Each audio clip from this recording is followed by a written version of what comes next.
એ રીતે જો માં હશે તો તેની અંદર ખૂબ કરુણા દયા હશે. એક નાનું માદરું હશે ને પણ એનું જે બચ્ચું હશે તે માં, એ માદરાની નાના બચ્ચાની માં રામ અને મારા રામ નામ હશે. સાચું ખોટું?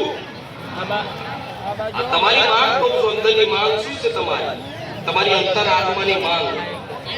કેમ કે તમે માંગ છે તમારી અંદર. તમારો સ્વભાવ શું? માગવાનો.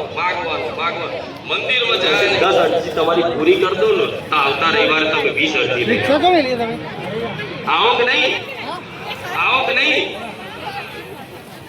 અને એ 20 પૂરી કરી આવો તો આવતા રવિવારે 50 અરજી લઈ આવો. કદાચ આશીર્વાદથી 50 અરજી પૂરી કરી આવો તો આવતા રવિવારે માણસ 100 અરજી લઈ આવે. આખા પરિસંગતા થાય છે.